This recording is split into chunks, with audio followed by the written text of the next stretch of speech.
Pues bienvenidos y bienvenidas a esta sesión del Consejo Escolar del Estado, en el que nos encontramos en un día especial. Ayer estábamos conmemorando el Día del Estudiantado y pasado mañana vamos a conmemorar el Día Mundial de la Infancia. Son fechas que nos invitan a detenernos, pero no se trata solamente de recordar los porqués de todas estas fechas, que también, sino que entendemos que tiene que servir para que de alguna manera renovemos nuestro compromiso con un tema fundamental, que es el derecho que todos y cada uno de los alumnos, todos y cada uno de los niños y niñas sean parte activa de su propia educación. Y para que estén preparados también para participar con canales que les permitan hacerlo con todas las garantías de una sociedad que aspira a ser justa, democrática y solidaria. Y me quiero detener en esta palabra solidaria para recordar lo que ha pasado en Valencia en estos días y recordar también esas riadas de jóvenes que iban a combatir esa riada que había asolado el terreno valenciano. Sin duda una muestra de lo que significa el compromiso con todos los demás. Un saludo especial para Valencia y un agradecimiento muy especial para todos esos voluntarios y voluntarias que ya tienen calle en Paiporta. Y la convocatoria de hoy es no recordar y dialogar, sino también para que reflexionemos juntos. Y para reflexionar hemos invitado a don Gustavo Suárez Pertierra, que es el presidente de UNICEF España, con una trayectoria en defensa de derechos de la infancia que le convierten sin duda en un referente. No quiero detenerme a describir su trayectoria porque tenemos poquito tiempo y tiene una trayectoria muy, muy, muy importante. Pero sí que me gustaría compartir un pensamiento que yo creo que le define. Lo leí en una entrevista y decía, promover la participación infantil es también promover la democracia. Eh, yo creo que esta afirmación con la que nos podemos sentir todos identificados, la escuché en un encuentro de ciudades amigas de la infancia, ¿no? Y es especialmente importante para nosotros, Consejo Escolar del Estado, que estamos trabajando en esa guía de la participación y con una importancia muy relevante en el ecosistema comunitario. Como lo que pasa fuera del centro influye a los centros educativos y al revés, ¿no? Como esa cultura de fortalecer los valores democráticos y nos ayuda a contribuir al desarrollo de sociedades más inclusivas y equitativas. Por eso queremos que además este sea un diálogo compartido, pero que sea también un compromiso. Y el compromiso es que seamos capaces de escuchar todas esas voces, de trasladarlas a nuestra guía y que sirva para ayudar a otros niños y niñas que, como dice la Convención de Derechos de la Infancia, los niños deben tener voz en todos los asuntos que les afectan. Faltaría más, ¿no? Una cosa tan básica, pero hace falta que la recordemos. Y queremos que esa voz sea la que nos guíe y la que hable de nuestras inquietudes y de nuestras esperanzas, ¿no? Por eso queremos escuchar primero al señor Pertierra, Suárez Pertierra, y a partir de ahí os invitamos a que lancéis preguntas. Creo que don Gustavo con gusto las responderá y entre todos vamos a intentar construir ese documento para que sirva también a otros centros educativos. Y sin más, muchísimas gracias por estar aquí de corazón y tiene la palabra cuando usted lo considere. Muchas gracias a ti, Encarna. Espero que se oiga bien, ¿no? Yo te escuchaba perfectamente. Sí, sí. Muchas gracias a ti por la invitación. Estoy encantado de participar en vuestra reunión. Para mí no hay más prioridad que esta en una semana que está pues muy concentrada de actividades precisamente porque celebramos el Día Mundial del Niño, como todos los años, el día 20 de noviembre, que es el día de la Convención.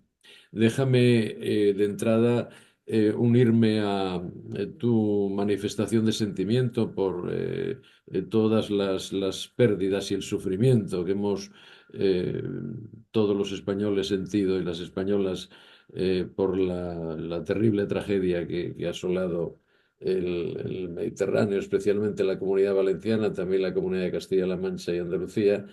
Eh, el- es verdad y es muy satisfactorio comprobar que dentro de toda esta tragedia que nos abruma tanto, ha habido una respuesta ciudadana tan extraordinariamente entregada a ayudar a los demás, ¿no? Esto nos reconcilia con las labores solidarias y con el género humano que tantas muestras de desapego y de olvido de los derechos fundamentales y de los derechos de la infancia está dando en estos malos tiempos que corren. Bueno, es un gusto también estar en el Consejo Escolar del Estado. Para mí siempre fue, cuando tenía responsabilidades en el ámbito educativo, siempre fue una estructura de participación fundamentalmente y de asesoramiento que tuve muy en cuenta.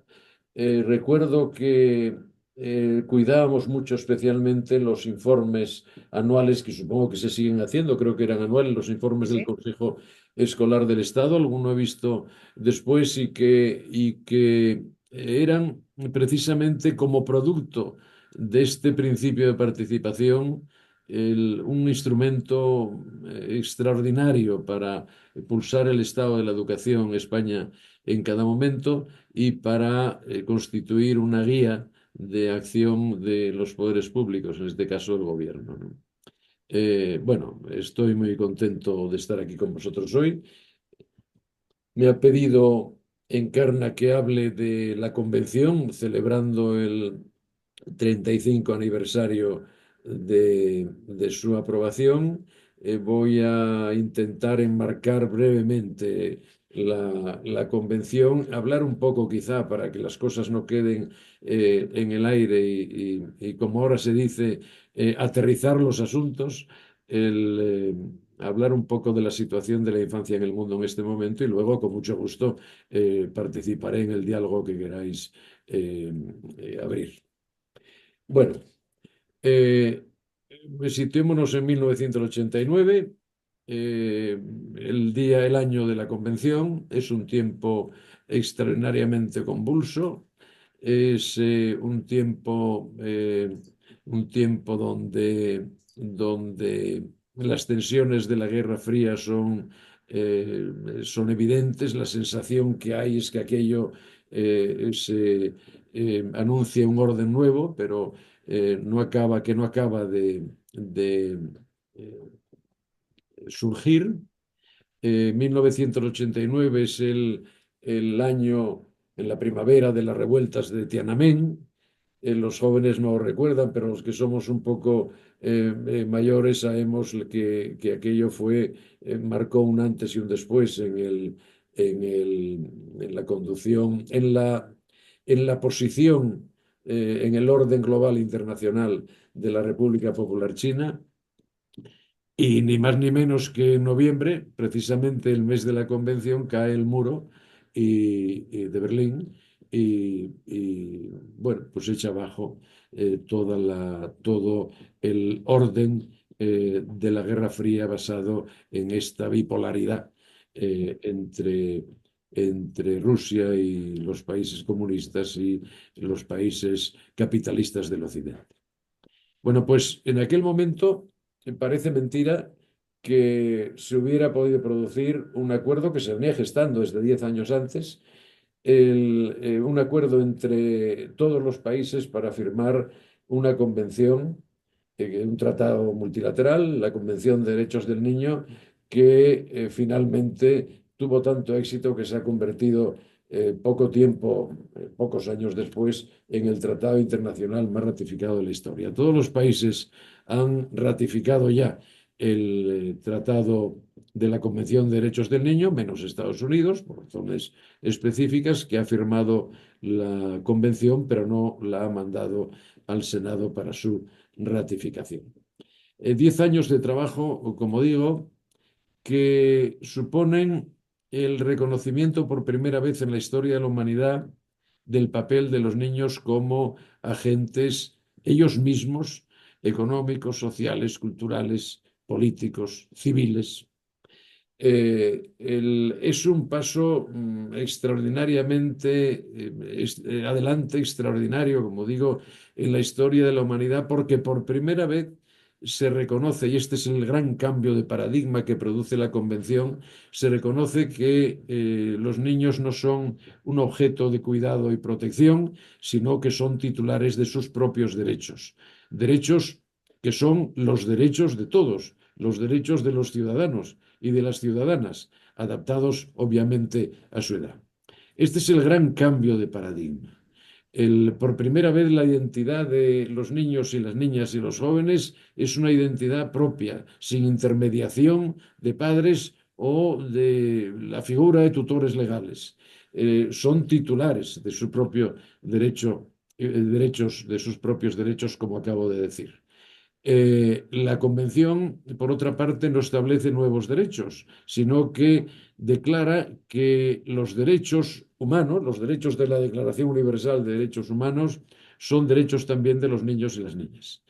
Lo que sí hace la declaración, la Convención, es utilizar una perspectiva nueva que complementa el cambio de paradigma al que antes me refería, que es situarse en la definición del papel de los estados, que a partir de la Convención, cuando ratifican la Convención, están obligados a reconocer, respetar y promover los derechos que en la propia Convención se contienen. Ese es el gran significado y la gran naturaleza y la gran novedad de la Convención de Derechos del Niño. ¿Cuáles son los pilares, por así decirlo, de la Convención? Tradicionalmente se destacan cuatro pilares. La propia Convención lo dice. A mí me gusta distribuirlos en dos grandes apartados o dos grandes bloques. Un primer bloque es el reconocimiento de derechos. Eh, eh, y aquí dos pilares, que son pilares, por otra parte, fundamentales y sin duda ninguna los más importantes de la Convención. El primero es el reconocimiento de los derechos del niño, la declaración del reconocimiento del derecho a, como dice la Convención en sus primeros artículos, a la vida, a la supervivencia, al desarrollo y al bienestar de la infancia.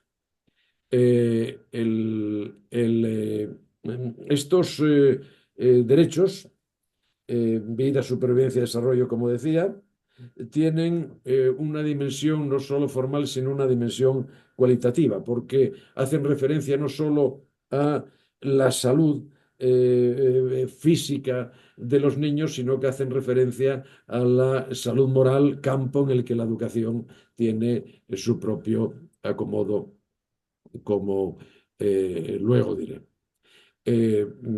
Primer pilar, por tanto, el reconocimiento de los derechos. Segundo pilar, dentro de este bloque de reconocimiento de derechos, el segundo pilar es la no discriminación, que es una declaración, eh, eh, como diría, radical por parte de la Convención de Derechos del Niño, siguiendo los tratados internacionales y que, por otra parte, recogen las modernas constituciones de los países democráticos como la nuestra en el artículo 14. El principio de igualdad y no discriminación alcanza, y esto sí me parece que es importante decirlo, alcanza a la igualdad de oportunidades. No solo se prohíbe la discriminación por cualesquiera de las razones que se indican, raza, religión, pensamiento, género, etcétera, sino que el principio de no discriminación de la Convención está declarando que todos los niños y las niñas y los jóvenes son iguales en todas las circunstancias. Los niños refugiados, los niños de origen extranjero, los niños pertenecientes a minorías o grupos indígenas, todos tienen los mismos derechos que los demás niños. Los niños discapacitados deben tener las mismas oportunidades de disfrutar de un nivel de vida adecuado. Este es el alcance del principio de no discriminación, de igualdad y no discriminación. El segundo bloque comprende otros dos pilares que son, estos sí, ciertamente novedosos en el tratamiento de también los primeros, porque no se habían reconocido los derechos de los niños y de las niñas, pero se arropan esos derechos, el reconocimiento de esos derechos fundamentales de los menores con otros dos principios, con otros dos pilares que tienen un extraordinario recorrido. El primero de ellos, por situarlo según los artículos de la propia Convención, es el interés superior del niño. El interés superior del niño es un principio que impregna toda la Convención y es un principio que exige que cuando los poderes públicos vayan a tomar decisiones que afecten a los niños y las niñas, deben tener en cuenta no solo su opinión, sino que deben pronunciarse por aquel sentido en el funcionamiento del sistema legal, el funcionamiento de la práctica ciudadana, por aquel modelo que más favorezca el interés del menor. Ese es el principio del interés superior del menor que se sitúa en la base del sistema de convivencia según la Convención. Y el cuarto de los principios, el cuarto de los pilares, es el principio de participación, que también es absolutamente nuevo en la Convención. Se podían haber reconocido los derechos fundamentales, los derechos humanos para los niños y las niñas menores de edad, pero se podía no haber reconocido que pueden ejercerse sobre la base del reconocimiento del primer derecho ciudadano, también para los niños, que es el derecho a la participación.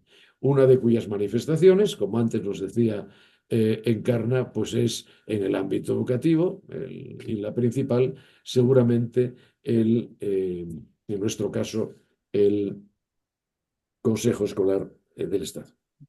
La participación infantil, primer derecho ciudadano, sobre la base de la aplicación del interés superior del menor y del reconocimiento y la práctica del derecho a la participación, entramos en este ámbito los gobiernos democráticos, entramos las organizaciones del mundo de la solidaridad que desarrollamos esquemas de participación, etcétera, etcétera. Las ciudades amigas de la infancia son un caso muy específico de concreción del derecho de participación en el ámbito de los programas de UNICEF global, de UNICEF en el mundo.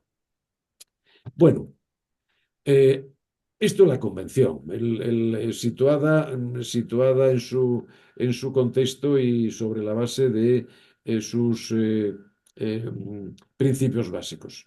A partir de ahí se desarrollaron, no solo porque se había aprobado la convención en 1989, sino porque el momento era oportuno, se desarrollaron durante las siguientes 30 años, durante las siguientes 3 décadas, un conjunto de acciones que favorecieron enormemente el bienestar de la infancia. En lo que se refiere a la expansión de la educación, en lo que se refiere a la erradicación de, de determinadas enfermedades. Hace 30 años, la polio, que hoy está radicada en prácticamente un 95%, se llevaba diariamente por delante la vida de 1.000 niños cada día. Solo esta enfermedad, ¿no? Hoy está erradicada prácticamente al 95%. Por cierto, ha surgido un brote virulento en Gaza, de polio, donde hace 25 años que había desaparecido la enfermedad. Eh, eh, Muchos más niños tienen acceso al agua potable, es decir, durante las siguientes décadas el avance en el bienestar de los niños fue extraordinario. Pero llega un momento, ya más cercano a nosotros, a la actualidad quiero decir, donde se producen grandes sacudidas sociales. Eh, eh, a veces algunas son producto de elementos estructurales, de fenómenos estructurales que están en la sociedad y con los que ya contábamos. El fenómeno de la urbanización. Ya hoy prácticamente la mitad de la humanidad vive en ciudades. En algunos casos, en las ciudades en América Latina viven en ciudades, pues probablemente hoy en torno al 70 y pico % de los ciudadanos y las ciudadanas. El fenómeno de la urbanización, la escasez de recursos estratégicos, el incremento de la población. Todo esto son fenómenos, los flujos de personas, son fenómenos con los que ya teníamos que contar y para los que supuestamente debíamos estar preparados. Pero otros fenómenos globales, no contábamos con ellos. No contábamos con ellos. Los analistas de, de la realidad global eh, hablan de lo que llaman las tres Cs. El COVID, el clima, el cambio climático y los conflictos armados. Todo esto finalmente, para conocer todo esto, finalmente se acuñó un término que ha tenido mucho éxito desde que lo utilizó el Foro de Davos, allá por la primavera de este año, que se llama policrisis. Incluso ha sido reconocido como uno de los vocablos más significativos por la Real Academia Española, cuando habla de las palabras del año, etcétera, etcétera. La policrisis, por tanto. La COVID generó unos extraordinarios impactos negativos sobre la humanidad en su conjunto, pero especialmente sobre el grupo social más vulnerable, que son los niños y las niñas, ¿no? La COVID supuso, como sabéis bien, el cierre. eh, Unos 250 niños se quedaron sin atención escolar. Solo esto, combinado con otras causas, pero solo esto, solo el cierre de las escuelas, supuso un incremento muy importante del trabajo infantil y supuso un incremento muy importante de una práctica terrible, que es el matrimonio infantil, que habíamos conseguido durante la última década revertir en un 15% y que ahora ha vuelto a incrementarse. Los efectos del cambio climático, luego, si acaso, porque no quisiera detenerme, porque me parece que ya me estoy extendiendo demasiado, los efectos del cambio climático ya empiezan a ser evidentes. ¿Qué más evidencias queremos que lo que nos están pasando estos últimos días? Acabamos de publicar en UNICEF estos días, siempre se publica en noviembre todos los años el informe más importante de UNICEF Global, no es de UNICEF España, UNICEF Global, de UNICEF Naciones Unidas. Se llama el Informe sobre el Estado Mundial de la Infancia.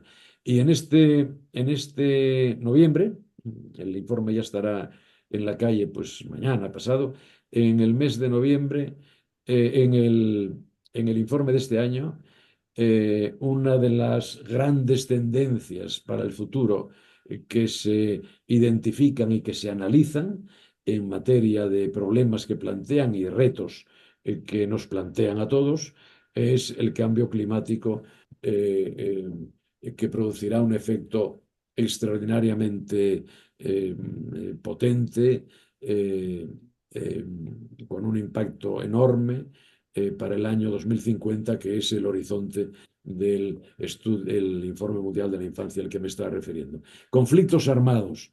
En este momento, las organizaciones que se dedican a esto han señalado 56 conflictos abiertos en el mundo, 56 conflictos armados abiertos en el mundo.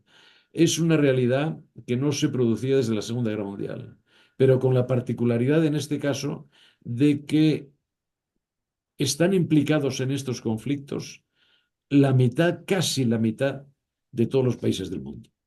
¿Vale? Es una realidad global indiscutible y enormemente preocupante. Nos fijamos en los conflictos que más nos llaman la atención, que tenemos más cerca, en los desplazados de Ucrania, en las 16.000, ya no sé cuántas son, víctimas infantiles en la Franja de Gaza y ahora en Líbano, pero se nos han olvidado, lo digo gráficamente, parece que han caído en el olvido estos conflictos latentes que llevan tanto tiempo, 13 años lleva el conflicto de Siria, con unas extraordinarias consecuencias que alcanzan prácticamente a toda la población de los veintitantos millones de habitantes que hay en Siria.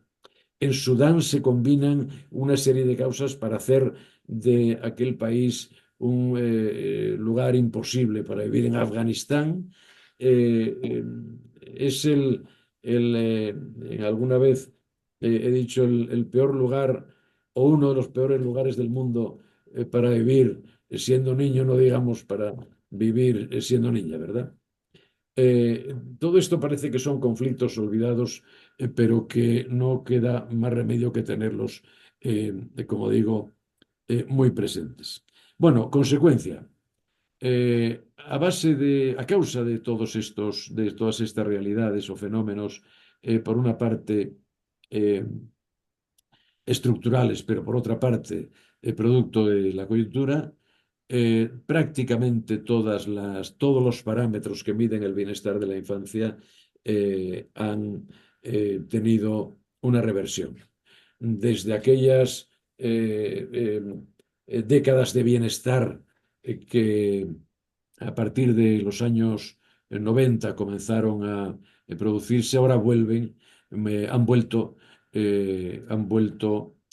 hemos vuelto a recuperar aquellas magnitudes terribles que ponen de manifiesto que la infancia en este momento no lo está pasando precisamente bien en el mundo.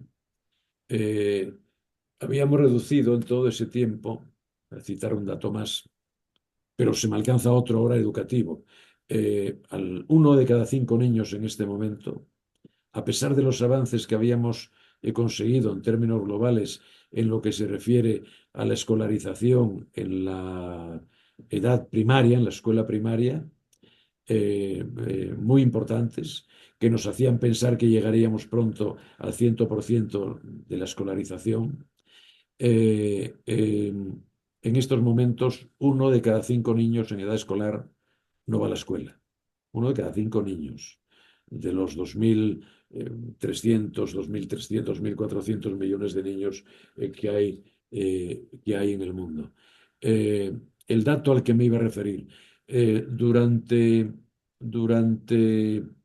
todo este tiempo de bienestar al que me estoy refiriendo, habíamos conseguido que el número de niños que mueren por causas menores de 5 años, que es una tasa que utilizan las organizaciones solidarias y las organizaciones de la salud. Menores de 5 años que mueren por causas que hubiéramos podido evitar, por ejemplo, con una vacuna que vale 60 céntimos de euro, o con higiene, o con un saneamiento adecuado, que no permita la propagación de las enfermedades contagiosas. Habíamos conseguido rebajar el número de estas muertes de niños menores de 5 años en un 50%, en un 50%. Pero hoy todavía mueren cada día unos 13.800 cada día. Son unas magnitudes verdaderamente asombrosas e inaceptables para todos nosotros. 13.800 niños menores de 15 años, de 5 años, por causas que hubiéramos podido evitar. Y en definitiva, para ir ya terminando en definitiva, el mundo, la humanidad, se ha empobrecido y el grupo social más vulnerable se ha empobrecido con la humanidad.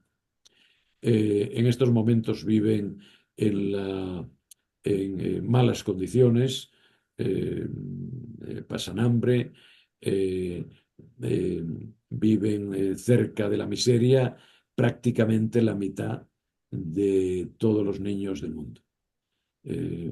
Más de casi la mitad, 1.000 millones de niños viven en condiciones cercanas a la miseria y más de 100 millones, 133 me parece que es la cifra que manejamos en UNICEF, 133 millones de niños viven en la pobreza severa.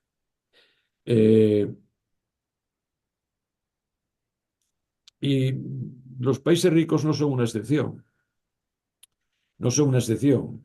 En los países de rentas altas, siguiendo la nomenclatura de Naciones Unidas, en cuyo ámbito nos encontramos como una de las grandes potencias económicas del mundo, los países de ingresos altos tienen una tasa de pobreza eh, pues, pues absolutamente significativa y realmente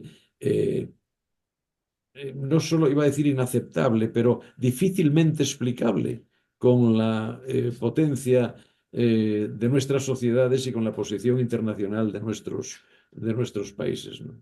En la UE, no estoy seguro del dato, pero me parece que estamos en una media de un 20% de la población infantil ligada a la pobreza y a la exclusión.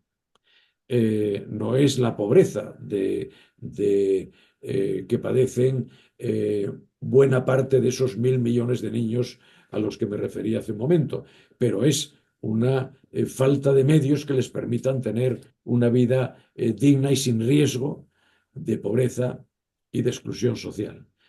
Pero en España estamos bastante por encima de esa media, lamentablemente.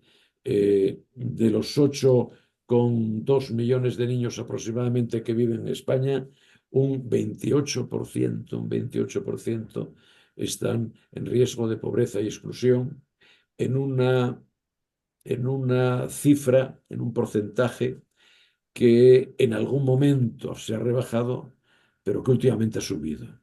No recuerdo, no retengo el dato en este momento, pero quizá ha subido un 1% desde el año 2020 o 2019. Bueno, esta es la situación en este momento. Y no podemos dejar de saber que esta es la situación de la infancia. Porque solo siendo conscientes de los problemas que tiene planteados, de los gravísimos problemas que tiene planteados la infancia hoy, seremos capaces de organizar el futuro. Un futuro mejor para los niños y las niñas y los adolescentes. En una cosa que he escrito para el 20N, acabo diciendo, después de hablar un poco de este panorama con estos y otros datos, que acabo diciendo que la buena noticia es que somos conscientes del problema y sabemos cómo enfrentarlo. Tenemos conciencia y tenemos los instrumentos para poder salir de estos problemas.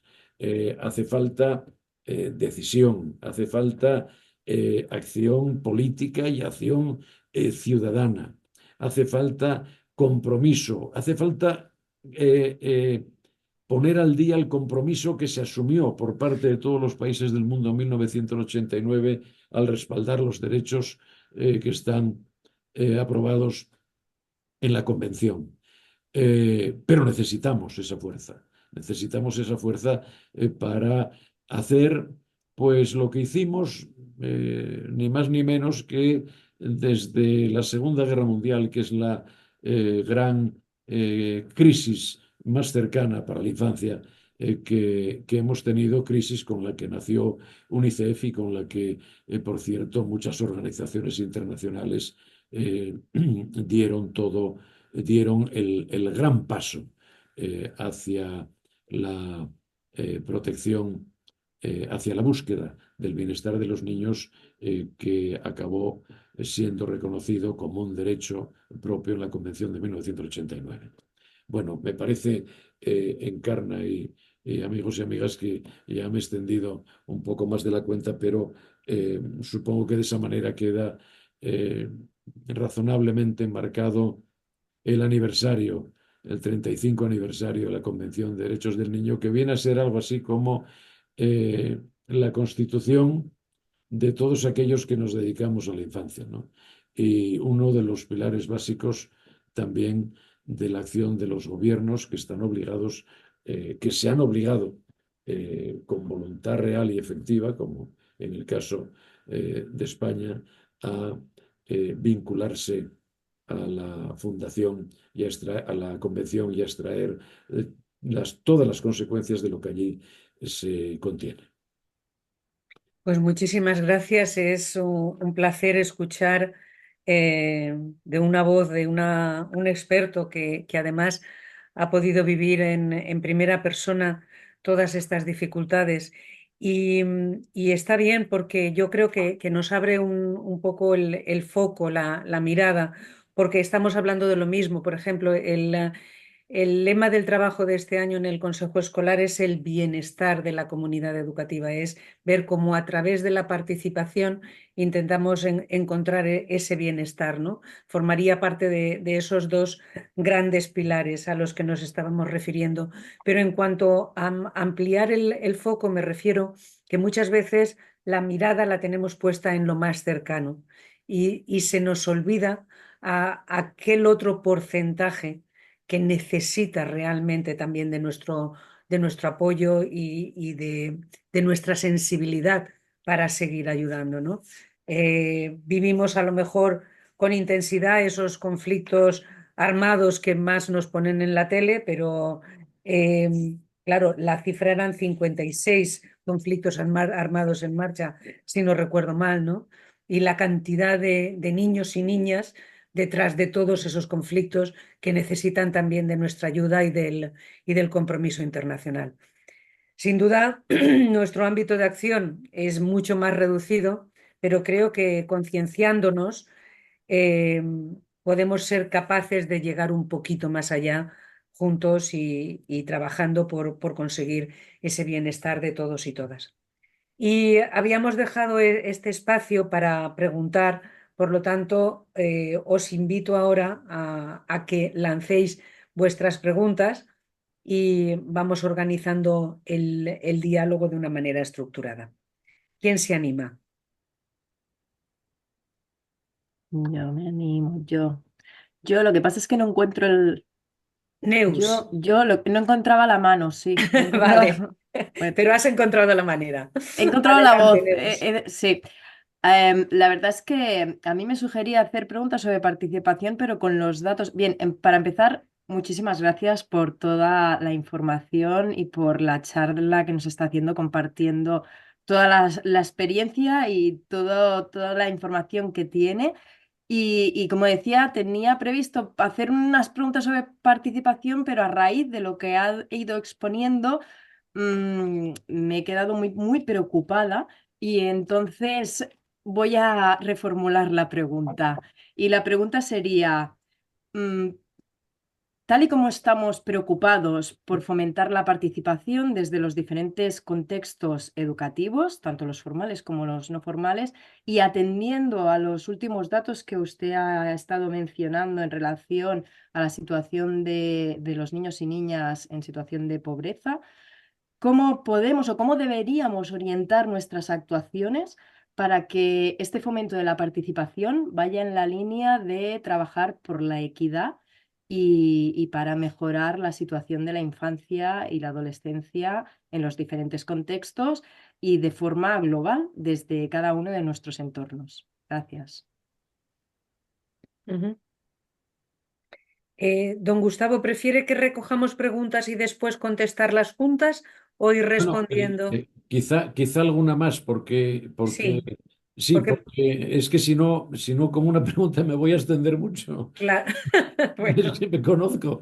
Pero yo no me reconozco tampoco muy bien cuando me llamas don Gustavo. es que en este entorno más formal y con corbata es...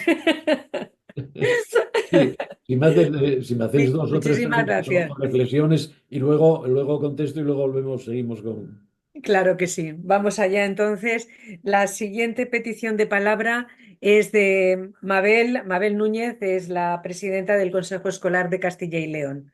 Cuando tú quieras, Mabel. Muchas gracias, Encarna. Y bueno, muchísimas gracias, presidente, por la información que nos ha facilitado. Yo también me he quedado muy preocupada con los datos, las cifras que nos ha dado.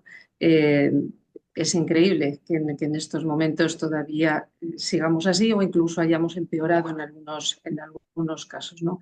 Lo que sí que quería yo también, relacionado con la participación, porque desde el Consejo Escolar del Estado en colaboración con todos los consejos escolares autonómicos, estamos trabajando desde hace ya 2 años sobre la participación en general, la participación del alumnado, de los jóvenes, de los niños, y también lo estamos asociando, como decía nuestra presidenta al inicio, con el bienestar emocional.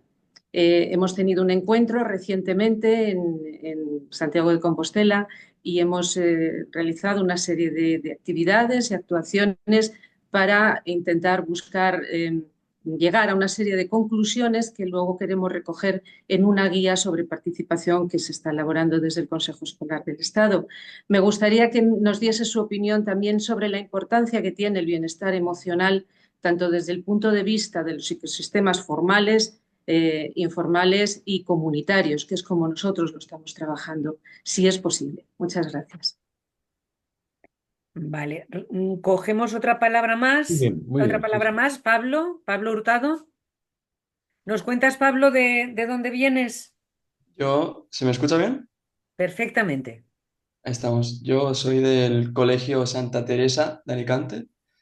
Eh, Tengo 18 años, estoy haciendo segundo bachiller y más que pregunta es como un punto de vista o cómo lo veo sobre la participación bueno, primero que todo un saludo, Gustavo. Bueno, don Gustavo, un saludo.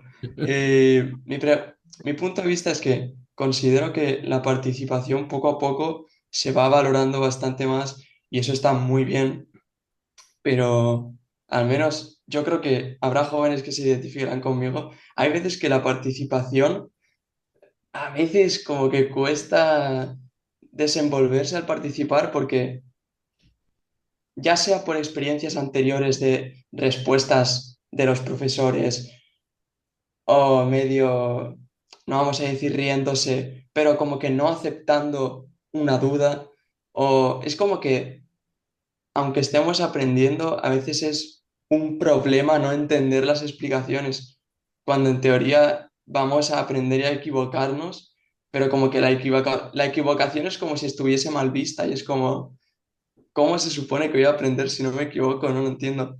O sea, a mí en mi caso hay veces que no quiero, no me sale participar o preguntar porque yo digo tal, no, no creo que hay veces que se tome en cuenta que estoy intentando aprenderlo. O sea, no es que me dé igual la asignatura, es que no la entiendo a veces. O sea, es mi único punto de vista, así que yo digo, aprecio el esfuerzo que se toma, pero por favor, un poco de paciencia, que yo quiero aprender. No, es lo único. Claro que sí, Pablo, y además es una observación importantísima para que lo tengamos en cuenta también en nuestra guía. Por supuesto que sí. Vale. Nos pregunta Andrés Pinilla cómo levantar la mano. Pues nada, te damos la palabra, Andrés, y hablas sin problemas. Vale, mucho gusto. Mi nombre es Andrés. Soy del colegio IES Consellería de Valencia. Y eh, tengo en el consejo escolar más o menos, este sería mi segundo año, estoy en segundo de bachiller y ya es mi último también. Y he aprendido el año pasado mucho en la participación que he dado en el colegio, mm, y he intentado motivar mucho en el entusiasmo de que los alumnos participen en las juntas de delegados que se puede convocar desde el consejo escolar y todo esto moviendo un poco el interés también del alumnado porque bien conocía que en mi centro había muchos alumnos que no iban a clase o que faltaban y eso que estamos hablando de la ESO. No me quiero imaginar si en primaria, como decía Gustavo, ya faltan alumnos, pues en la ESO ya no sería de esperar. O sea, es como triste también ver que en bachillerato, que ya es algo, o en los ciclos, que es algo ya que uno elige, aún así falte gente. Y pues hemos intentado como motivar un poco a los alumnos a través de estas reuniones, creando proyectos. Por ejemplo, este año ya sacamos una iniciativa con los patios activos, que son clubes para que los alumnos como que participen y se entusiasmen un poco más. También hemos hecho, bueno, no me quiero extender mucho, pero mi pregunta es sobre todo, ¿qué podemos, además de intentar mover esto, cómo se puede hacer para que, porque me pasó al comienzo, perdón, es que doy vueltas, me pasó al comienzo que me decían que con el consejo escolar no se iba a hacer nada, que ibas a solamente leerte unos cuantos papeles y bueno, si te los lees bien, pero tienes que igual votar lo que te digan. Y uno dice, oye, pues no sé, y yo entro y veo que hay en las normas, hay unas cosas distintas. Además vengo de otro país y había visto que esto funcionaba de otra manera. Yo dije, pues creo que voy a darle un impulso en mi colegio y quería como ampliarlo a otros colegios. Con esto de la Dana, intentamos desde mi colegio lanzar una iniciativa a la Generalitat y firmamos unas cartas dentro del mismo instituto para proponerles algo. Y pues al final me han respondido y yo lo veo muy bien porque veo que en sí existen los organismos, por así decirlo, para que los estudiantes tengan, solamente como bien dijo Gustavo, falta es poner un poco de interés y de arriesgar y de buscar eso a mejorar. Y pues mi pregunta es, ahora sí, que cómo pueden hacer otros centros para también, creo que aparte de esta reunión, yo ya dando como mi experiencia, puedo impulsar un poco, pero creo que cómo pueden hacer otros centros y también, como dijo Gustavo, cómo otros países se les permite no participar en esto de los derechos de los estudiantes.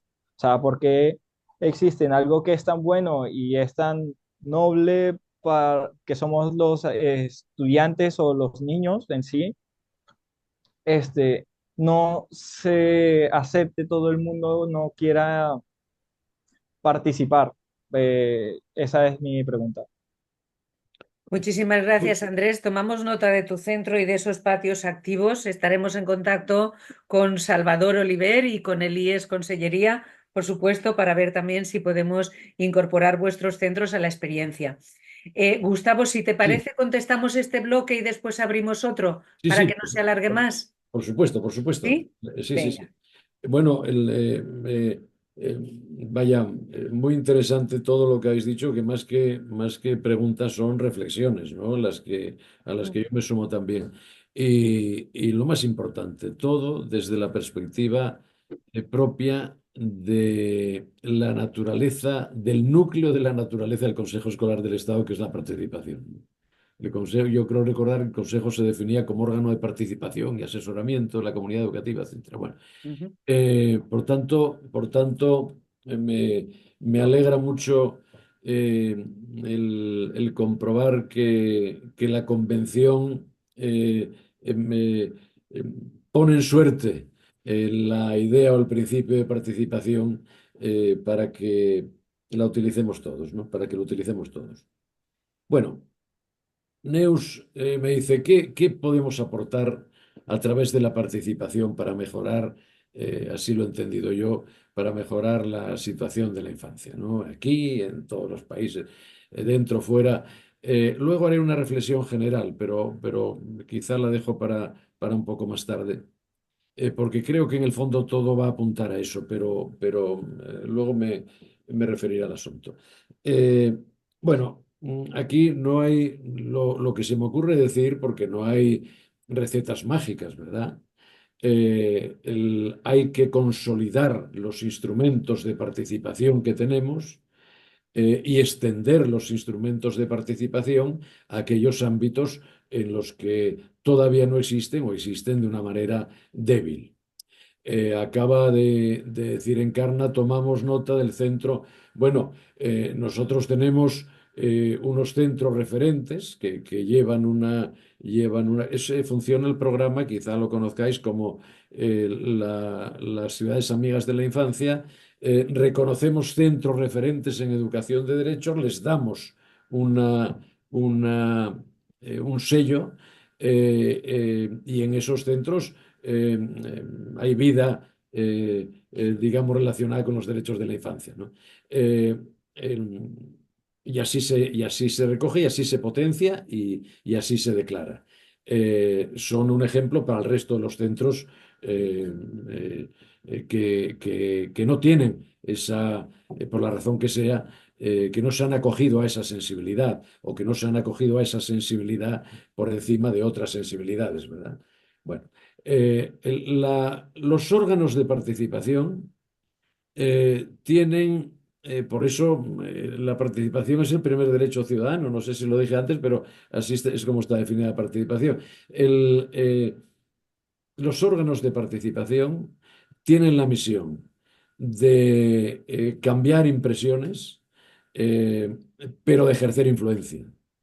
Es decir, hacia el exterior, los órganos de participación lo que están diciendo es el Consejo con sus informes, en las organizaciones, en fin, en los consejos juveniles e infantiles, etcétera.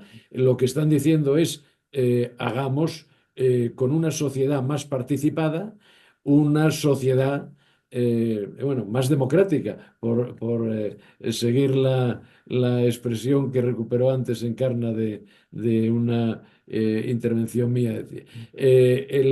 En lo que se refiere a los centros educativos, hagamos de los centros educativos un espacio democrático, un pequeño espacio democrático donde la participación sea un reflejo de la participación del derecho, del ejercicio del derecho de participación en otros órganos superiores, ¿no? Participación y presión, ¿no? Con esto, con extensión de la participación en lo posible y presión sobre el entorno, presión sobre la familia, presión sobre los grupos sociales, presión sobre los poderes públicos, presión sobre los gobiernos para que el, eh, el- la voz de quienes participan en el órgano de participación y la voz de los niños se escuche. Eh, Mabel ponía el acento sobre una cuestión, el tema de la salud emocional, eh, que, que es eh, está siendo una de las prioridades a atender, porque está siendo un problema serio en todas las sociedades desarrolladas o en desarrollo y también en España. Para nosotros, el bienestar emocional de los niños es una preocupación, una de las 5 prioridades con las que trabajamos. Con las que trabajamos. En este caso también UNICEF Internacional, es decir, traemos de UNICEF Internacional y aplicamos a nuestros planes de trabajo esta definición de prioridades. Una prioridad es la educación. Otra prioridad es, obviamente, la pobreza infantil. Otra prioridad es la lucha contra la violencia hacia los niños, que se ejerce en todos los ámbitos sociales, lamentablemente. Otra prioridad es el impacto de las nuevas tecnologías, que es una de las grandes megatendencias a las que tenemos que estar muy atentos, y otra prioridad de la salud mental.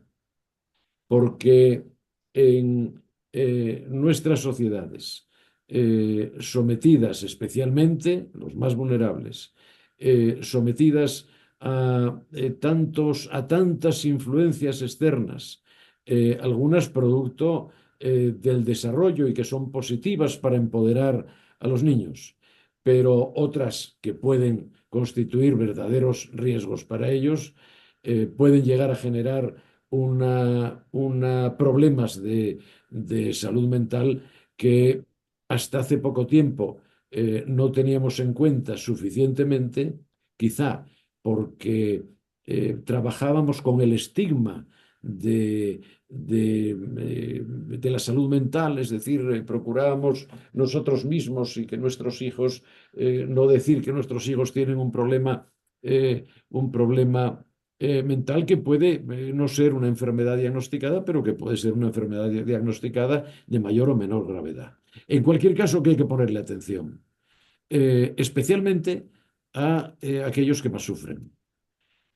Porque la salud mental tiene consecuencias no solo en el terreno físico o médico, tiene consecuencias de toda índole.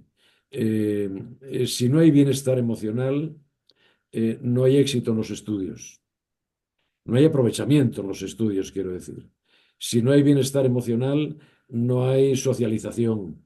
O el bienestar, la falta de bienestar emocional limita la socialización. Es decir, en todos los ámbitos, especialmente para los más vulnerables, es necesario tener en cuenta este asunto como una verdadera prioridad. Por tanto, yo creo en este sentido que en España desde hace algún tiempo, ya unos años seguramente, le estamos poniendo atención a un problema que antes, quizá por ese estigma social al que me refería, no teníamos en cuenta como un problema prioritario. Hoy,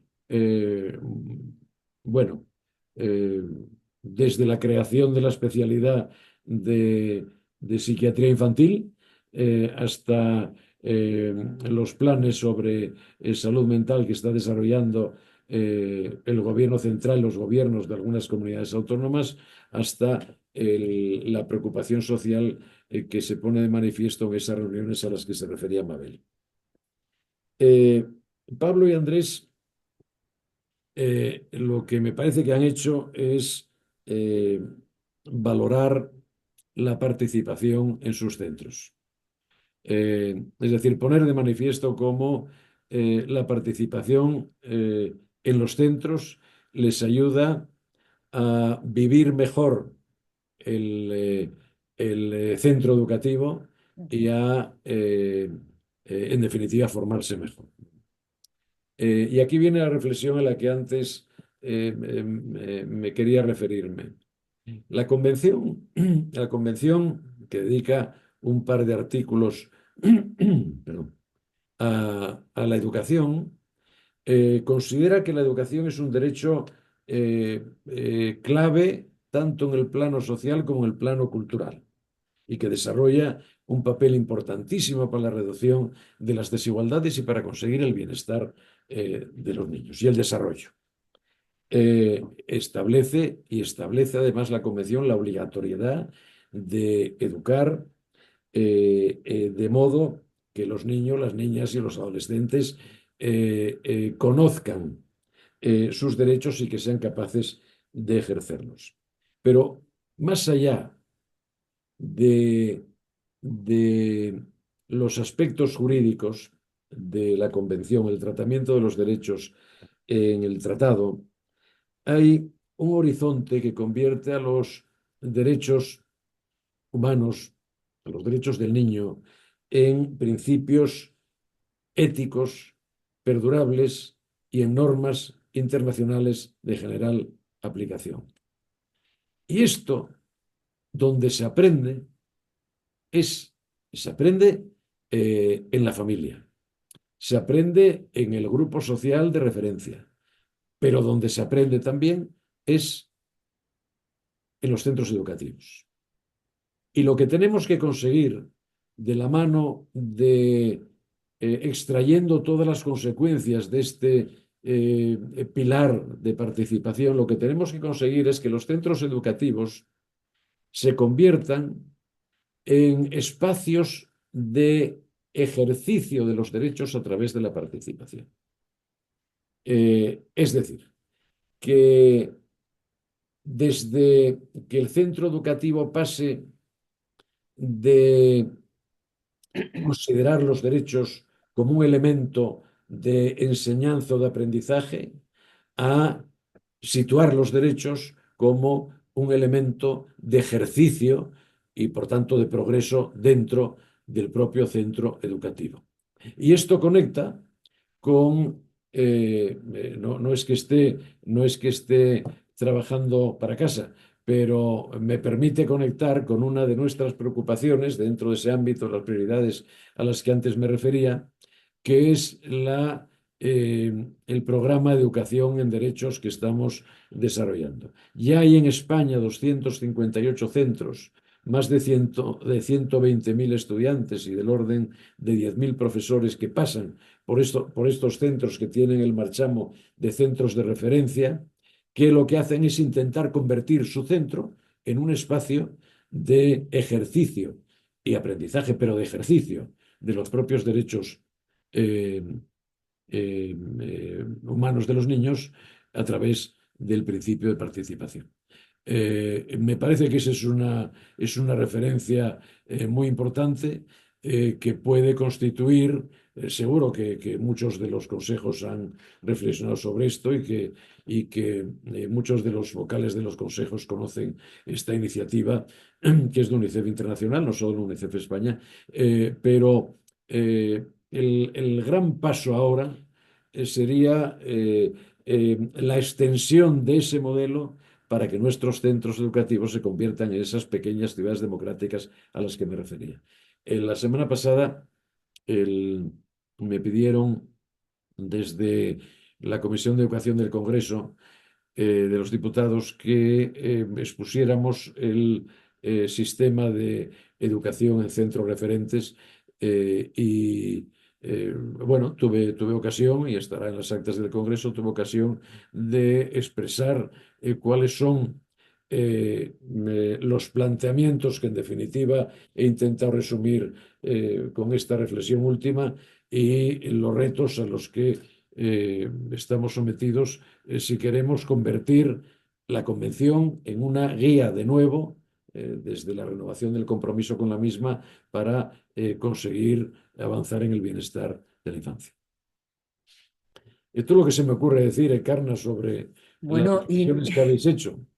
Y no es poco, la verdad es que para nosotros está resultando absolutamente útil esta intervención porque, por ejemplo, el tema de los centros referentes en la guía queremos incorporar precisamente modelos de buenas prácticas, con lo cual, y además los queremos estructurar en los distintos espacios.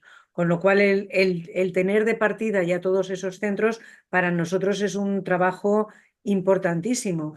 Creo que también puede resultar de ayuda nuestra guía porque lo que pretendemos es que sea un elemento de reflexión, que dé un poco una imagen, una foto fija de cómo está la participación en el centro y a partir de ahí dar distintas posibilidades. Con lo cual, este puede ser el principio de una buena amistad. Aprovecho para decir que estamos a vuestra disposición para celebrar, no ya conmigo, que poco puedo decir de esto, pero con nuestros expertos para celebrar reuniones o para avanzar en la reflexión conjunta sobre estas cosas, ¿no? Y aprovecharnos nosotros también de vuestras reflexiones. Por supuesto que sí. Intentamos ser lo que estamos llamados a ser, ¿no? Servidores públicos y compartir las reflexiones con quien quiera acercarse a ellas y puedan ayudar.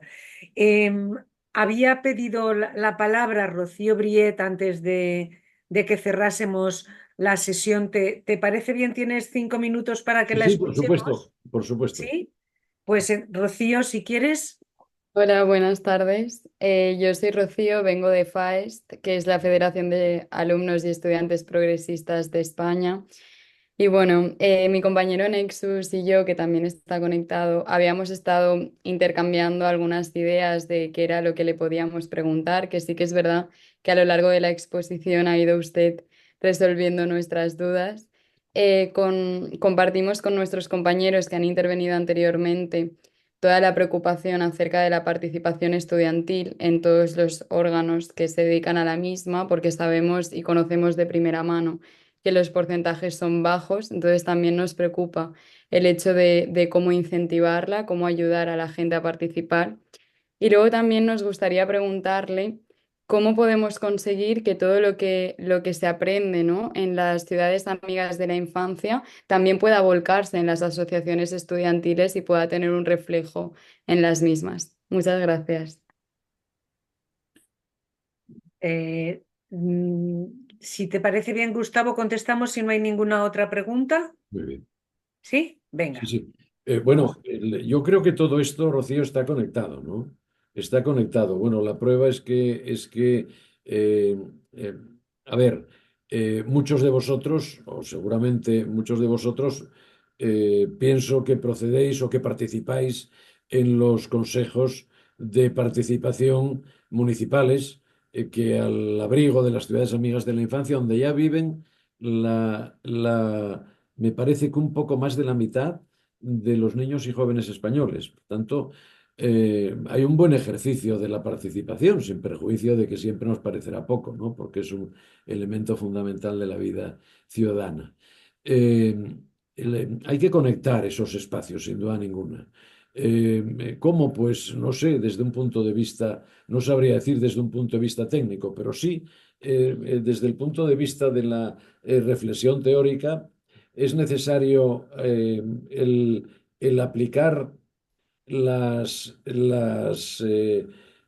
intercambios que se producen dentro del ámbito de los consejos de las ciudades amigas de la infancia a la vida del centro educativo y a la inversa. Quizá esto, si trabajamos en la idea de convertir a los centros educativos en esos espacios de alta democracia, tengamos una de las claves de- del camino por donde deben ir las cosas en el futuro, ¿no? En eso creo. Nosotros estamos convencidos de que por ahí tienen que ir las cosas eh, para el futuro, sin perjuicio de otras iniciativas que pueden producirse en el ámbito pues, de grupos sociales que se dediquen a determinadas actividades en el mundo del deporte, tan necesitado de una socialización sana, por así decirlo, ¿no? En el mundo del ocio en general, en fin, ¿no? El mundo de múltiples actividades. Interconexión, intercambio de experiencias con el objetivo de hacer que la participación sea una plataforma que nos permita eh, ejercer los derechos ciudadanos y, por tanto, mejorar nuestra calidad de vida. Esto es Pues lo que se me ocurre decir, Encarna. bueno, yo tengo media libreta de anotaciones que van a ir a la guía de participación de consejos escolares, junto con todas las aportaciones de las personas que hoy han tenido a bien participar en este diálogo. Y Ojalá yo pueda servir de algo lo que he dicho. Ojalá vamos a estar bien atentos. Yo creo que has dado las claves en esta última intervención: conectar espacios, coordinar instituciones y escuchar todas las voces para atender todas las necesidades en esa búsqueda del bienestar de la comunidad educativa. Porque comunidad educativa somos todos y todas. Por lo tanto, sería ampliar a todo el conjunto de la sociedad. Gustavo, no sabes cómo te agradezco la participación, el trabajo que hacéis y todo lo que nos has ayudado hoy. Muchas Pues gracias. Muchas gracias. Sí, no hay muchas gracias. pregunta, eh, Pablo, te vamos a contestar después, pero es que Gustavo tiene que marcharse, ¿te parece? Venga. Entonces, pues lo dicho, mil gracias, seguimos trabajando juntos y coordinando esfuerzos. Muy buena Muchas gracias, tarde. Encarna. Muchas gracias a todas y a todos, queridos amigos de hace mucho como Juan Manuel y Andrés, y a las amigas y amigos nuevos. Mucho ánimo en vuestro trabajo, ya lo creo que sí. Igualmente. Vale, muy buenas Muchas tardes. gracias. Gracias. Adiós. Gracias. Adiós, adiós. Adiós. Gracias. A ver, nos preguntaba Pablo, por cierto, ¿se harán más llamadas de este estilo? Pablo, ¿te refieres a si vamos a convocar más reuniones? Sí, sí, porque he escuchado bastantes cosas que no he tenido en cuenta, pero son muy ciertas y me molaría ver si se pueden llevar a cabo y tal. Vale, mira, la idea que tenemos es, lo comentaba Mabela en su intervención, desde hace 2 años estamos recogiendo ideas y organizándolas en un documento. Es una tarea de encaje de bolillos, pero que vamos a estar en condiciones de tener acabado, no, tener un primer borrador pues en unas semanas. La idea es que con ese borrador de guía, que va a tener ya también una introducción, podamos trabajar con los consejos escolares autonómicos para validar el documento, ver qué cosas están repetidas, qué falta, qué podemos mejorar. Entonces, seguramente os vamos a pedir ayuda para validar ese documento. No sé si vamos a convocar una reunión como esta para simular, por ejemplo, un consejo escolar y ver si nos resulta fácil la interpretación del documento, o si vamos a optar por otra opción que sea colgamos los formularios online, los revisáis y nos dais feedback y después trabajamos sobre ese documento. Va a depender un poquito del resultado final. Pero desde luego sí que para la concreción sí que queremos contar con vosotros y nos gustaría tener vuestras aportaciones. Y sobre todo aportaciones como las estáis haciendo, ¿no? Desde el centro educativo. ¿Qué pasa? ¿Por qué nos da miedo participar? ¿Por qué tenemos vergüenza de preguntar? Pues esto no tiene mucho sentido, ¿no? Cuando justamente lo que queremos es eso, conocer los porqués. Entonces, a lo mejor hay que ir a pensar algo que tenemos contemplado en la guía, que es cómo se puede hacer al alumno copartícipe de cómo llevar a cabo el currículum. Los currículums nos vienen marcados, pero tenemos muchas maneras de implementarlos en el centro educativo. ¿Qué metodologías vamos a hacer? ¿Qué temporalización? ¿Qué temas vamos a priorizar? ¿Cómo nos podemos organizar? Es decir, hay muchas cosas en las que vosotros entendemos que debéis ser arte y parte. Entonces, en la guía lo que queremos es que es un documento que ya lo vais a ver, es como una especie de, no son preguntas, ¿no? Pero sí que son frases que ayudan a la reflexión. En el centro tenemos en cuenta esto, en el centro tenemos en cuenta, y entonces ahí hay como una especie, una escala de valores. Entonces, a lo mejor te dice, no lo hemos pensado, o sí, pero no llegamos a concretarlo. Entonces, que funcione como una especie de semáforo, ¿no? Verde, esto lo estamos haciendo bien, el naranja, cuidado que, y el rojo, alerta, aquí tenemos mucho que mejorar. Entonces, a partir de ahí y con ejemplos de, pues el de las ciudades, los centros estos de ciudades referentes, de ciudades amigas de la infancia, son una pasada. Pero yo estoy segura que a lo mejor en vuestros centros y por lo que contaba Andrés, que en el IES Consellería ya se está haciendo, pues a lo mejor son ideas que pueden servir para otros. Por ejemplo, el de los patios activos. Como ejemplo de buena práctica, ¿dónde lo pondríamos? En el ecosistema informal de centro. Pero, y esos pueden tener distintos niveles de concreción, ¿no? Puede tener que ver desde la propia estructura del patio, cómo lo organizamos, necesitamos más espacios con sombra, necesitamos fuentes, necesitamos espacios cómodos para leer o necesitamos también actividades. Entonces, según cómo se organice todo eso y con vuestras propias voces, la idea es hacer que esa guía vaya creciendo y que vosotros seáis parte de ellas. Luego nos decía Andrés, vengo de un país donde falla la democracia, pero tengo la suerte en dos en los que sí, uno de ellos me enseñó que la escuela de ella y por eso me he apuntado en este para enseñar mi centro como me enseñaron a mí. Es que eso es importantísimo, el tema de los referentes, ¿no? Cómo a mí me enseñaron nos está condicionando enormemente a cómo enseñamos. Pero a lo mejor, si no nos enseñaron bien, el hecho de reflexionar qué no me gustó para cambiarlo también es un ejercicio muy positivo. Con lo cual, pues bueno, podemos aprender de todas las experiencias. Maite se tenía que marchar y Aitor, que se tenía que marchar, igual que el presidente del Consejo Escolar de la Comunidad Valenciana, que nos decía que bueno, tenía que marcharse y se solidarizaba también con todas las zonas afectadas.